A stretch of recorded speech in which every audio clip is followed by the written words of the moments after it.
Hey guys, Infidel1258 here. Today I'm going to get into, I think there's 3 separate reasons why I think Splinterlands could fail. I'm not concerned, I'm not nervous, but I think it makes sense to stop in a moment like this where we got SPS hovering around that penny mark, to stop and say, you know, is there any reason or any moment or any justification that Dwayne or people that are so bullish about what Splinterlands is might stand up and say, wait a second, there is some concerns, or here's my yellow flags or red flags. I think if we're being honest, there's got to be something. I mean, frankly, there is the path to victory is not ever 100% certain. And with Splinterlands, I think it's the same thing. So I'm going to spend time unpacking my confidence, why I'm confident. I'm going to give you 3 main reasons there. And then we're going to move into 3 main concerns for how this game could fail if it fails. And I think it's important for us to focus on that because we want to, one of them at least is entirely within our control. Okay. So if that sounds interesting, stick around, stay tuned, like, and subscribe. But my name is Dwayne Cunningham. I go by Infidel1258, and you can call me 12. Leave comments on every video. I do review them regularly, and I try to turn them into content for you guys. So if you got questions or comments, you know, critical or otherwise, I love to get into it and just try and see where that is going to go. Sometimes that can be the most productive sort of video content that we create. So yeah, leave your comments below. So I guess first and foremost, I need to start by speaking to why I'm confident for Splinterlands in this moment. You know, we got SPS down at a penny. Look at that, just above a penny. Yesterday was 1.1. Here we are at 1 cent. DEC's below 800 Splintoshis. You know, a lot of reason to be concerned. Card prices are maybe the lowest they've been possibly ever. At least my deck is just keeps dropping. It's definitely not ever, but you know, man, it's low. It's low compared to where it has been. And so a lot of reasons to be concerned. But first, let's talk about why I'm bullish. I think you're going to know some of this, but stick with me. I'm going to give you 3 main reasons. The first is, and I've said this lots of times, but it has to be the foundational concern. Either this game is fun or it's not. If you find this game entertaining, then that's going to change everything about how you approach what Splinterlands is. If it's an investment first, that changes how you approach it. If it's a game first, that changes everything about how you approach it. If the team creation, team submission, game participation are entertaining, then you can enjoy this game for many, many years to come and not necessarily care that the price tags are going up, down, left, or right. For me, I've been enjoying this game for 6 years now. 6 years. And I still like playing this game. Now, granted, I use a bot to play in the wild currently, and I'm not sure if that's going to change in the near future or not, but I definitely love playing this. I play my Guild Brawl battles regularly. I'm currently figuring out a Guild Brawl battle video, which will be out probably tomorrow, maybe the next day. I love this game. I really do. I find it entertaining.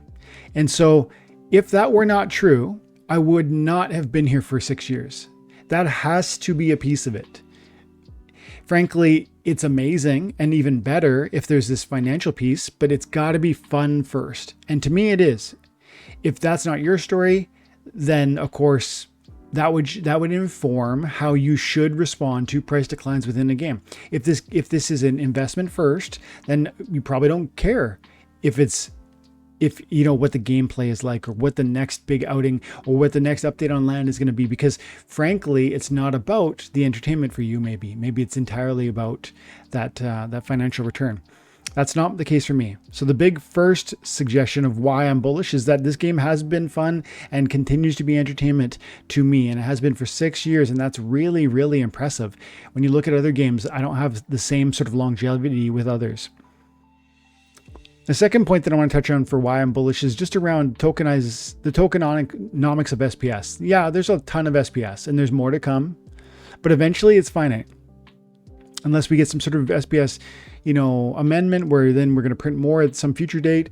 But for now, it is finite. There's a certain amount that's going to be printed and then it's actually going to shrink in amount because it's going to get burnt. So the supply of SPS being what it is, yes, it's large, but ultimately it's not infinite, is really significant toward me thinking that there could be future price appreciation. But beyond that, that's like a future, like long-term positive.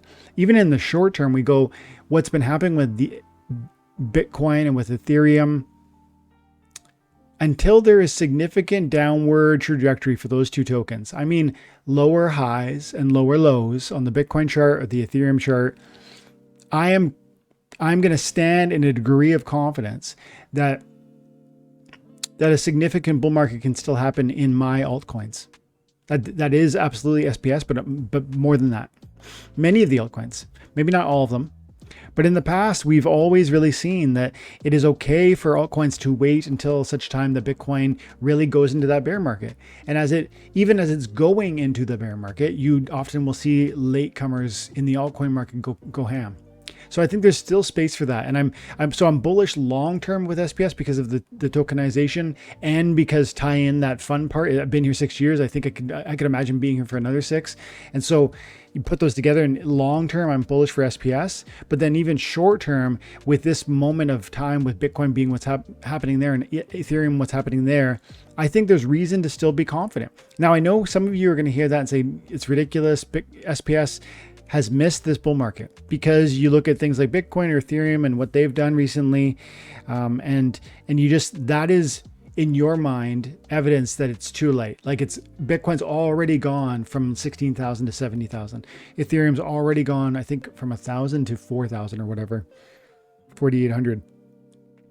But I think what you're pointing to when you have concerns like that is something that's called jealousy capitulation. It's an idea that if another token has gone first or faster or further and your token's left behind, you get this sense of it's too late. I missed my chance. I should have been in that token, and that kind of weighs heavy on your head and heart. So you start to feel like you've missed it. And I just think until we see the leaders of the market really die into a bear market, which I do think happens in the next coming probably months, maybe weeks, in my mind, that's going to happen. Bitcoin's going to fall, well below 70,000, maybe into the 20,000s. I don't really know. And Ethereum too, I would expect to fall significantly from this place, maybe into that 1,000 range. I don't know. Those are long-term. Those are things that are going to happen, in my opinion. And until those moments happen, I think we still have space to believe in other altcoins. So for me, I'm bullish about SPS long-term because of the tokenization, the tokenomics, and how it is finite and there are paths to burning them, etc. But plus in the short term, what I just said there with sort of the broader market. And finally, a third reason for being bullish on Splinterlands in this moment, with Splinterlands, there's something that is unique. The opportunity to earn reward for your time and attention. It's not entirely unique anymore, but there was a time when it was. It's still quite rare that there's a game that provides an actual amount of entertainment that I enjoy that gives me some reward for that effort. Some reward. Now, is it just a few pennies? Yeah, for now.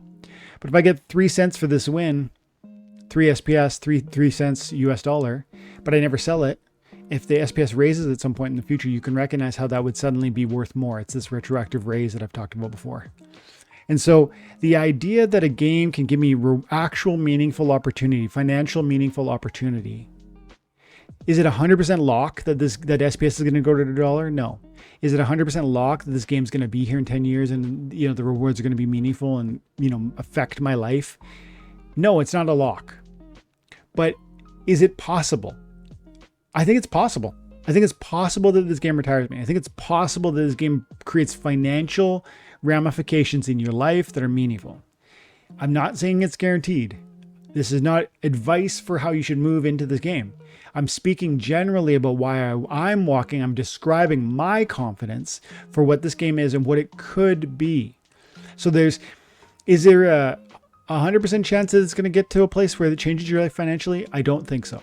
Is it even 50%? I don't really believe so. Is it 25%? I'm starting to lean towards maybe a strong yes. Like I actually think there's a 25%, maybe even a 35% chance that a game like Splinterlands could catch the community of crypto people. And it probably requires SPS going for a crazy ride, which sparks a degree of attention and FOMO into our space. And then it draws new eyeballs and maybe a broader audience. There's a lot of things that would have to go right for something like that to transpire. But it's not a 0% chance that those things could happen. And so there's this there's this fun piece I talked about. There's the tokenomics around SPS, both short-term and long-term. And there's a broader conversation around opportunity from a video game that excite me. These are three main reasons why I'm still so bullish about what Splinterlands is and what it might be.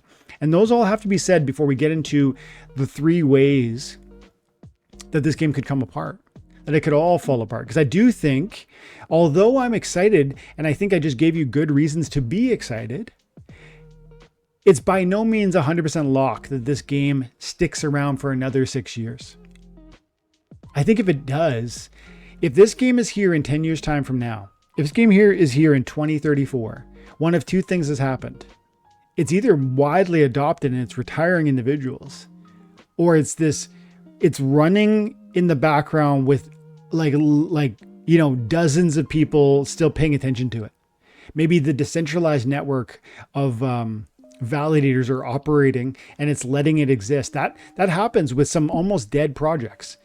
And I'm saying there's a lot in my mind, if we're still here in 10 years, it's either this crazy moon mission or it's this really puff and, putter out and ineffective and no one really cares. And I would say that we're probably the path to that worse option, that fading away, is one of three concerns that we need to get into now. The first is that that SPS never pumps again. And I think some of you are in that camp. You're already saying things like, I see it in the comment section, or I hear it on other channels where people are talking about, SPS missed its chance. It's too late. And I would say what I said a moment ago. If we feel it's too late, it's because we look at other coins like Bitcoin or Ethereum and we say, why couldn't I have been that one? They've pumped already. Maybe all the pumping is done. Or you say things like SPS used to be $1 and now it's a penny. And you have no reason to believe it's going to go back up because you've never seen historically that it would do that. And yet that's how charts work. If they're going to go up beyond $1, like it used to be $1, now it's a penny. If it's going to say at one point in the future, go up to $10, at some point, like right now, it makes sense that there would be moments where you say, I don't believe that's going to happen because it hasn't happened. And that's what people do with tokens or with investments of any kind. They say it'll never exceed the high because you don't really believe in the project maybe in the first place. But then once it gets to, some sort of breaking point, everyone starts believing. That is indicative more so of our understanding of sentiment and FOMO and less about the practical likelihood of SPS going up or not. That's what I'm saying. I'm saying your sentiment is driving your opinion if you believe that SPS is never going to pump again. Now, if it used to be $1 when there was almost no circulation and it's currently 1 penny, what if it only went to 10 cents? That's still crazy. What if it went to 50 cents? That's crazy. I actually think it could do more than that, but even something like that would be wild for Flywheel, for, the liquidity pools and what that would do for DEC acquisition, etc. So I think it's wrong to believe that SPS can never pump again, but certainly if SPS never pumps again, if we miss this bull market, meaning the bull market does end, we see lower highs and lower lows for Bitcoin and Ethereum, and then the bull market putters out and SPS never again exceeds, let's say 10, 20 cents, not in the next 5 years anyways, then I think that could be a path to failure for this game. I don't even say necessarily. This is one of the three failure points where, one, I don't really think it's going to happen. Like, I do think SPS is going to pump again. And so I'm not concerned about a failure to pump. But then secondly, if SPS doesn't pump, let's say in the next 4 years, I don't know if that even necessarily kills it by itself. I don't know if, and that's not going to help it. The failure to pump for SPS would certainly hurt our game. I don't know that that is a silver bullet that kills it. Because the team has a lot of Ethereum, a lot of Bitcoin, and those all feed into their persistence and their longevity. So I'm saying this is a big deal if SPS never pumps again, but one, I think it will. And two, I don't actually know that this would be the silver bullet that would ruin us. So there's two more things I want to talk about. And one of them we control. That'll be my last. Failure point number 2 is the team quits. if we start to see some of the big names like Matt walk away from the game, that's a huge deal. And there was a time in the past where I would have said to you that I'll never think Matt will ever leave. And he has said that in the past. He said things like, I don't care if I'm the last one working on the game. I will keep working on the game. But I've recently heard just sort of a tonal shift that I think we would be foolish to overlook.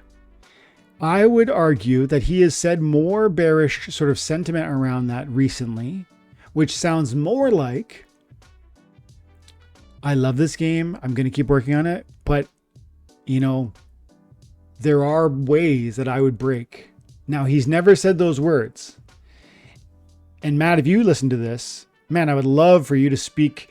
I don't even know. You know, I don't think Matt could come on a town hall and give us any sort of assertion or affirmation or confidence that we would, you know, believe for more than like a month. In a month's time, if SPS is still in this dump of a sort of a price range, we're going to start doubting again.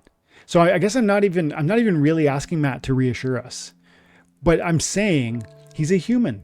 He can get fatigued and tired if the project just doesn't grow. And if we keep being a-holes as we sometimes are, me too, but us collectively, I mean, we can be harsh and critical and snarky, and you have to imagine it just wears on his shoulders. And Matt's just one of those people. But what about Nate? What about Gator? What about, you know, these other names that are so critical?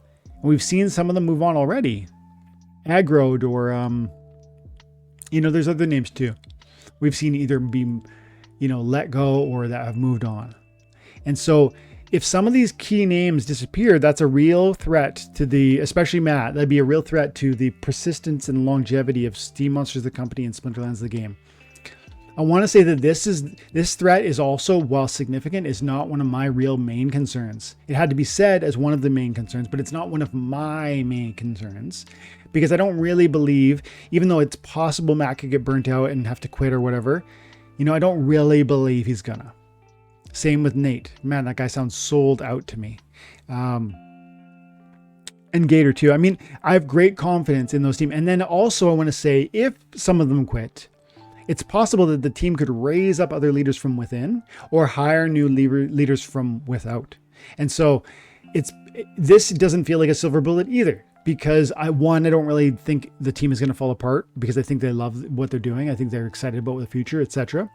But then two, if they did lose one or two of these people, they could raise up other leaders, either from internal or external sources. And so I don't really believe this is a silver bullet. But number three, which we're going to cover now, I actually think this is the greatest threat to Splinterlands, the game, Steam Monsters, the company. And the shocking part is that it's actually entirely within our control. This part is entirely us. And we could kill our own game, is what I'm saying. The decentralized governance of Splinterlands is both perhaps the greatest selling point, piece of excitement around this game, maybe a point of the revolutionary nature of what Splinterlands is, and yet the greatest risk to what Splinterlands could perhaps become. What do I mean? Well, the decentralized governance of Splinterlands, the DAO, the decentralized autonomous organization, the operation of governance through proposals is an exciting and revolutionary sort of approach to governance. Usually games are run by a group of CEOs or whatever, and there's people who run that game and they have a vision for that game and they create the game and they sell the game and they make profit on the game. This is so different. We as players in the game are almost partners in the game in that we have a vested interest in where it's going and how it's being developed. We decided to direct into two different leagues, Modern and Wild. We've decided things like this promo card, not that promo card. We've decided things like bots or no bots, battle helpers or no battle helpers. There's countless ways we've already deeply affected the trajectory of what Splinterlands is, let alone what it will become. And that is exciting and revolutionary. And it's a point of sales. Like it should be a place of excitement for what this game is. And specifically what the value of SPS is. And yet, this absolutely is a point of failure or a potential point of failure. Why? Because we can make terrible decisions. I think at times we have. You know, there was real fighting. Remember, Bulldog put forward a proposal way back when around like getting rid of some of the stable coins in the DAO and wanting to put it forward and buy DEC with it. And that was fought and kicked against and resisted. And frankly, man, if we just, now I know DEC is up, down, left, right, and some of that, it can be very frustrating. But man, either we believe in our tokens or we don't. Like I don't, for me, I supported that because I don't really get why we wouldn't. And maybe the wording of it was wrong. I don't know. I can't even remember the wording, but I'm saying the point I'm trying to make is that there are times where the proposals we make or the failures, the inability to pass in certain proposals might be a problem. We can, if we haven't already, we can make mistakes. That's what I'm saying. We absolutely can, if we haven't already, create proposals that pass that cause problems within the game.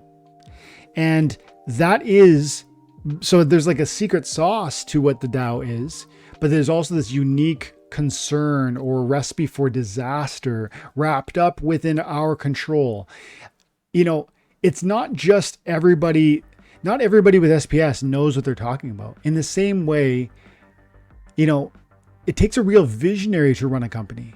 And I'm not always entirely convinced that this decentralized approach is going to have that longevity. I think this is the one main reason, if in 10 years time Splinterlands is dead and gone and no one's even heard of it, and we go back and we see some sort of Netflix drama about, docuseries about how revolutionary blockchain-based video gaming like failed. It never got off the ground. DAOs will be part of that conversation. The conversation around what happened within the DAO, how it led us astray, or even forget about. So I've made one main point so far on this. We could fail because we make bad decisions, either proposing certain proposals that are terrible and passing them, or failing to propose proposals that are great. That's one reason the DAO could cause us to fail. And there's a second piece within the same reason. The DAO being the point of failure. There's another thing we need to look at. It's not just about implementing bad proposals or failing to implement good ones. It's also about, and this is so key for us, we control this entirely. Listen to this. Division created from proposals. Man, the amount of complaining and animosity and salt that come out of this community every time there's a proposal. I don't even know the SPS DAO promo mat card. This looks like a fun proposal, and yet 16 million SPS are saying no to it. 13%. I don't know what this proposal even is. I guess it's a promo card that's about Matt. And you're telling me 13% of the stake in the game says, nope, that's a bad idea. Do you see what I mean? Like even something, I assume, cute. Let's click on this. Let's click on this DAO proposal. Has vocalized a lot of support for creating a promo card featuring Yabamat, and we have seen many requests in another Vruz style promo card.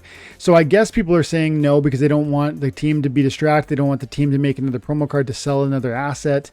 So, again, people can vote yay or nay on everything they want to vote yay or nay on. I'm not trying to say that that's something that should pass. I'm just saying that every single proposal is divisive. Every single one of them. And so here's the problem that comes out of that. Communities thrive when we're rowing in the same direction. Like if your company, whatever company, wherever you work, whatever you do, if everybody on the team, your sports team, even if you don't play sports, but you watch sports, the NHL playoffs are on right now, the Stanley Cup finals are on. If everybody on the team is rowing in the same direction, hustling every single shift, doing their absolute best, that is going to be a place of success. But if even in the best circumstances where proposals come forward in the Splinterlands space and they're like, 90% of us say yes and 13 say no, or heck, the number of times we've had really divisive ones, 60-40, what was this one? Revamped Splinterlands affiliate program. Oh, interesting. And Bulldog getting shot down again, man. See, that's like, it's divisive. Bulldog, one of our representatives, right? You know, one of the main voices for the space. I think he's put forward at least 3, because he did the two on the stable coins and DEC stuff. And then there's this one. It's divisive. And so I'm not saying you need to vote yes on these. I'm not saying it's wrong to vote no. What I'm saying is, every time a proposal comes forward, there's division within our community. And if our community isn't standing at least respectfully shoulder to shoulder, it's okay to say, I disagree with you. Like I do with my salt mine content. I do a frequently asked video content and somebody says something really snarky. I try very hard to engage that comment with respectfulness, even if I firmly disagree, because it's deeply important, even if we stand against one another, that we stand alongside one another in a space like Splinterlands. And if the DAO fails, if the game crumbles, I actually think this is the greatest path to that failure. Namely, that the division created or fostered through decentralized governance. You propose this and 50% of us hate it. You propose that, and I can't believe those idiots. And we see this in Discord, don't we? You know, name calling and finger pointing and accusations. And I think that is a place where we are corroding our own foundation. And I'm saying, if we want the community to thrive and grow, a place of division, animosity, finger pointing is not going to be that. That's not going to be the way to foster longevity and healthy growth. Doesn't mean we can't go to bat and fight one another over certain topics. If DAOs are done well, we will go to bat for our topics, fight for them, and if they go down, if they fail, we're going to respectfully understand that the community voted against us. But I'm saying that there is far too often division that comes out of this stuff, and that is a place that absolutely could cause this community to fall apart and therefore the game to fail. Absolutely. Absolutely. If this game is going to be here in 10 years, it's going to be because the thriving core community doesn't give up on it, continues to have fun with it, and then there's that token appreciation at some point in the future, which drives even more eyeballs and even more participation. That's, in my mind, the single greatest threat. The DAO governance itself and what that could mean for how we pass bad proposals, fail to pass good ones, or rot our community to its core through division created and finger pointing out of, you didn't vote for this one or you voted for that one and I hate you now. And so to me, this is the way that Splinterlands is going to fail or succeed wildly, by the way. Because if the DAO does the right moves at the right times and the community comes together around the right things, this can be a place of absolute revolutionary success. And it could be one of the reasons why in 10 years, it's not a post-mortem analysis, but it's like going back and looking at this revolutionary video game moment and seeing how the DAO played into that. I don't know which will be true, but I'm happy to walk that sort of journey with the game, with the possibility that even a possibility of that sort of moon mission is worth my attention. And if I'm still enjoying the process, let's go. Let's do it. That's where we're at. I'm still finding it fun. I still see a path of victory, and therefore let's go. Let's give it a shot. But of course there's ways that we could fail. Of course there's ways that the team or the game could fall apart. I think of those ones, though, the single greatest threat is the one we pose ourselves through, mismanagement of the DAO, if you want to call it that. What do you guys think? Let me know in the comments below. Have an amazing day. God bless.